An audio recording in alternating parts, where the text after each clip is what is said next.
I want to tell you about a moment that changed how I shop forever. It was a Tuesday, a completely normal Tuesday. Nothing on the news, no big storm coming, nothing dramatic. I drove past my usual grocery store on the way home from work, and the parking lot was packed. I mean, unusually packed, like a Black Friday for bread. I went in anyway. The shelves in the center of the store looked fine. Cereal, chips, soda, but the back wall, the dairy section, the frozen aisle, gone, stripped, like someone had announced something I missed. I stood there with an empty cart and I thought, I don't actually have anything at home right now. If the power goes out tonight, if something happens, what do we eat? That feeling stayed with me. And I started researching. Not doomsday stuff, not prepper forums. Just real, practical information about what actually matters in the first 72 hours when something goes wrong and the store either isn't stocked or you can't get there. What I found surprised me. Because it wasn't the obvious stuff people always say. It wasn't just water and flashlights. There were specific foods, things I walked past every single week, that make an enormous difference in those first 3 days. Most people have no idea what they are. And number 7 on this list? I genuinely did not expect it. I'll get there, but trust me, it's going to change how you look at your pantry. If this kind of content helps you, hit subscribe right now. I put out practical, no-nonsense information every week, and I don't want you to miss it. Let's get into the list. Before we start, I want to be clear about something. This is not about fear. This is not about stockpiling for the end of the world. This is about the very real, very common situations that happen all the time. A bad storm, a power outage, a delivery disruption, a sudden illness that keeps you home for 3 days. 72 hours. That's all we're talking about. 3 days of not being able to easily shop, cook normally, or rely on your usual routine. The foods on this list are chosen for a specific reason. They don't require refrigeration or very little. They provide real nutrition, not just calories. They're things you can actually eat without a fully functional kitchen, and they're affordable enough that stocking them doesn't feel like a sacrifice. Here's what I found. Item number 1. Peanut butter. This one sounds too simple. I almost didn't put it first because I thought people would click away. But hear me out, because peanut butter in the first 72 hours is not just a snack. It's a survival food disguised as something totally ordinary. A single jar of peanut butter, the standard 16-ounce size you grab at Walmart or Aldi, contains roughly 2,600 calories. That is nearly a full day's caloric intake for an average adult, packed into one jar that costs between $3 and $5 depending on the brand. No refrigeration required. Shelf life measured in years. No cooking. No prep.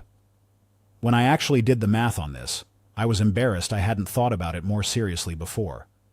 Nutrition labels are one thing, but when you sit down and calculate how many meals a single jar covers, it hits differently.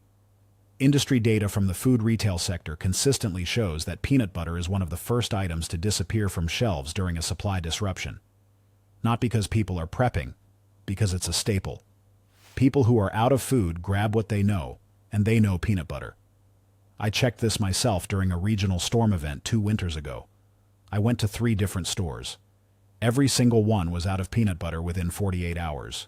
Crackers were still there. Jelly was still there. No peanut butter. The practical move here is simple. Keep 2 jars at home at all times. Rotate them into your normal eating so nothing goes to waste. Buy a third if you see it on sale. The individual serving packets, the kind you find at Costco in bulk packs, are also worth grabbing because they're portable if you need to leave. You don't have to rethink your whole pantry to be prepared. Sometimes the answer is just buying an extra jar of something you already eat. Item number 2. Rolled oats. Not instant oats. Not the little flavored packets. I'm talking about plain rolled oats. The kind in the big cylindrical canister or the large bag, usually sold under store brand or brands like Bob's Red Mill or Quaker. Here's why this matters. Rolled oats can be prepared with water that's been heated on a camp stove, a grill, or even a small candle warmer in a true emergency.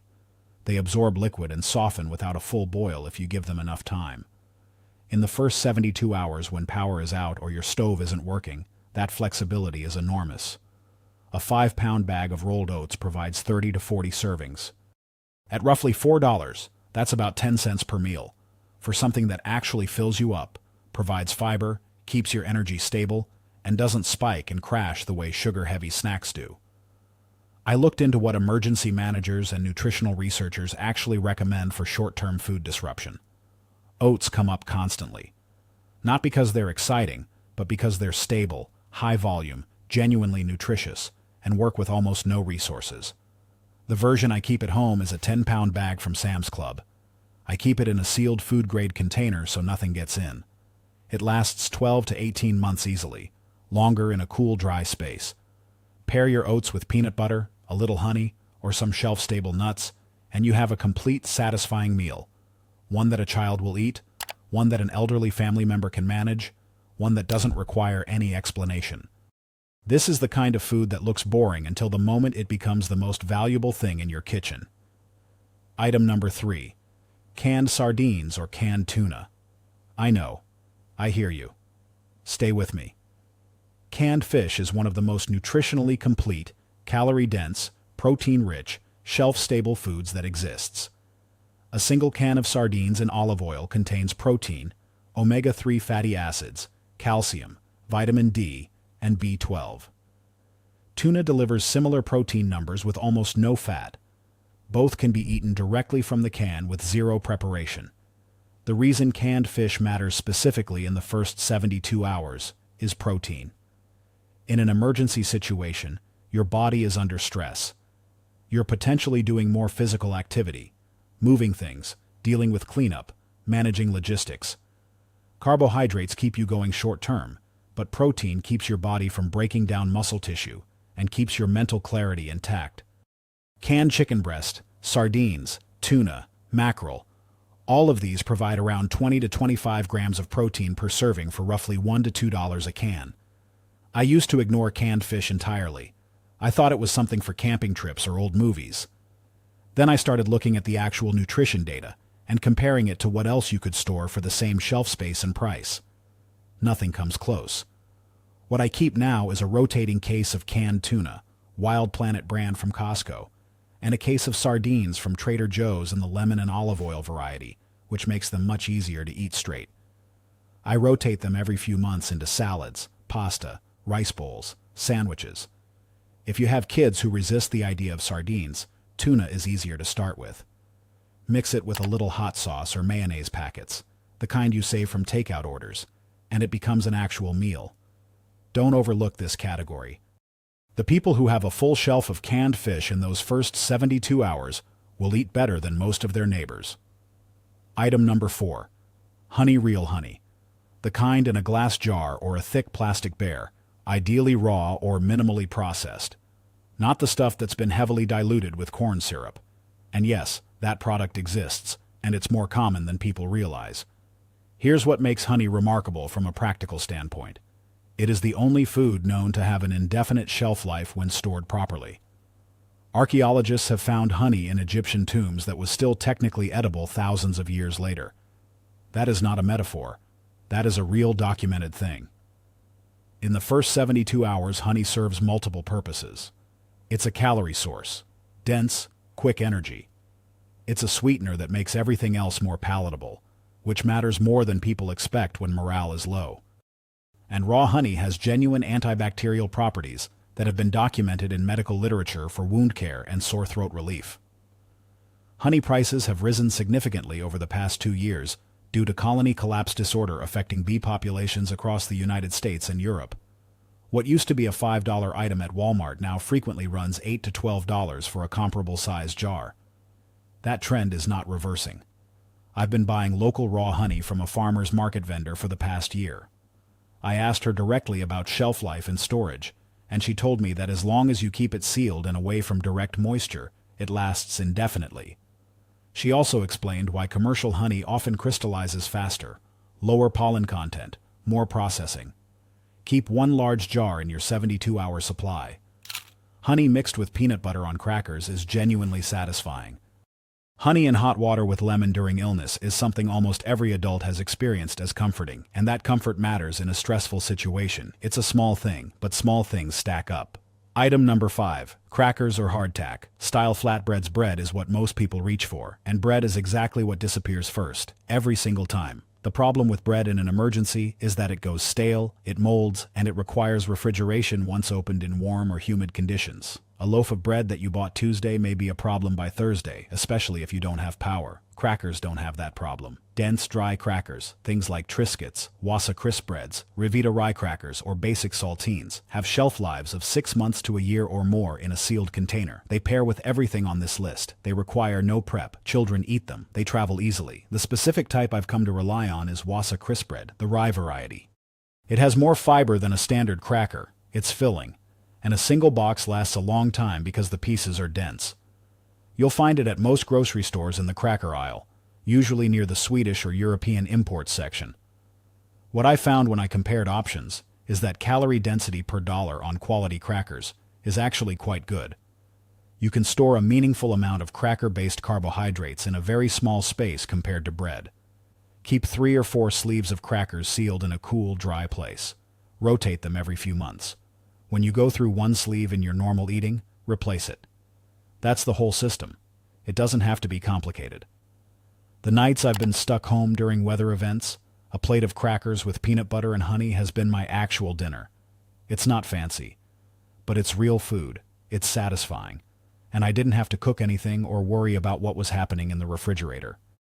Item number 6. White rice. Brown rice is healthier. I know, but white rice wins in an emergency, and here's why. Brown rice has a shelf life of about 6 months because of the natural oils in the outer bran layer. Those oils go rancid over time. White rice, when stored in an airtight container away from moisture and light, lasts 25 to 30 years. That is not a typo. Properly stored white rice from 1995 is still safe to eat today. A 10-pound bag of white rice from Walmart costs roughly $8 and provides hundreds of servings. It pairs with everything: canned fish, beans, canned vegetables. It stretches other foods dramatically. It's filling, it's familiar, and it cooks with only water and heat. The challenge with rice in the first 72 hours is that it does require cooking. You need water and heat. So rice is most valuable when you have at least a camp stove, a propane burner, or a gas grill, something that gives you a consistent heat source even without power.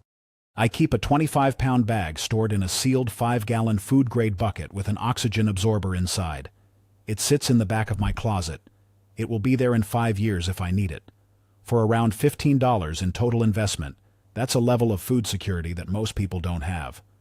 The practical recommendation is to get a 5 to 10-pound bag and store it in a sealed airtight container. A glass jar, a food-safe plastic container with a tight lid, or a vacuum-sealed bag if you have one. Even without the long-term storage approach, a bag of white rice kept in your pantry for a few months is far better than nothing. Rice is not exciting, but in 72 hours when nothing is open and your refrigerator is warming up, a pot of rice feels like a full meal. That matters more than you think. Item number 7. Multivitamins. I told you number 7 would surprise you. People don't think of vitamins as food. They think of them as supplements, optional things you take on good days and forget on bad days. But in a 72-hour disruption when you're eating from your pantry and not your usual balanced diet, your micronutrient intake drops fast. Here's what happens to your body in the first 3 days of stress combined with dietary restriction. Vitamin C depletes quickly and affects immune response. B vitamins affect mood, energy, and cognitive function. Magnesium affects sleep quality and stress response. Iron matters especially for women. These are not minor background concerns. These are things that affect how clearly you think, how well you sleep, and how capable you are of dealing with a hard situation. A standard daily multivitamin, the kind in a bottle of 200 tablets from Costco or Target for around $12, covers your bases when your diet is temporarily compromised. For children, a children's chewable multivitamin serves the same purpose and can make a difficult situation feel slightly more routine for them. I looked into what military field nutrition research shows about extended high-stress conditions. Micronutrient depletion is consistently identified as a factor in cognitive decline and emotional instability in situations where food quality drops. The research is not about preppers or disaster scenarios. It's about soldiers, aid workers, and rescue personnel. The lesson applies to anyone eating differently than normal for several days. Keep a bottle of multivitamins in your 72-hour kit. They weigh almost nothing. They cost very little. And in a scenario where you're eating crackers, peanut butter, and rice for 2 days, they provide a real measurable benefit. This is the item nobody talks about because it doesn't feel dramatic, but your brain and your immune system will thank you on day 2. Item number 8. Instant coffee or tea. Before you skip this one because you think I'm talking about comfort, stop. Caffeine withdrawal is a genuine physiological event. It typically begins 12 to 24 hours after your last dose and peaks around 20 to 51 hours. Symptoms include severe headaches, fatigue, irritability, difficulty concentrating, and nausea. For people who drink 1 or 2 cups of coffee a day, which describes the majority of American adults, going without it in an already stressful 72-hour situation can be genuinely debilitating. This is not a luxury. This is practical physiology.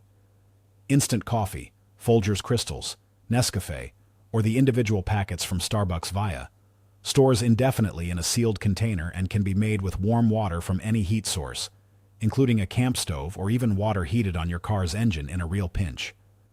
Tea bags are even more compact and equally effective. The secondary benefit here is psychological. A warm cup of something familiar in an abnormal situation is a signal to your nervous system that things are manageable. This is documented in disaster psychology research. Small familiar rituals have a measurable stabilizing effect on anxiety levels. I keep a small jar of Nescafe and a box of black tea in my kit. They've been there for 2 years. I replace the tea annually. The Nescafe is still fine. If you don't drink coffee or tea, this logic applies to whatever warm beverage is part of your normal routine. Hot chocolate packets, herbal tea, bone broth powder. The point is familiarity and avoiding withdrawal, not any specific product. Think about what you drink every single morning without thinking about it. Now think about going 72 hours without it while dealing with a stressful situation. That's reason enough to keep it in your kit. Item number 9. Canned beans. Canned beans are one of the most complete, protein-rich, fiber-dense, shelf-stable foods available at any price point, and they're drastically underutilized in most American households. Black beans, kidney beans, chickpeas, pinto beans, cannellini beans. A single 15-ounce can costs between $1 and $2. It provides 20 to 25 grams of protein and roughly 30 grams of fiber.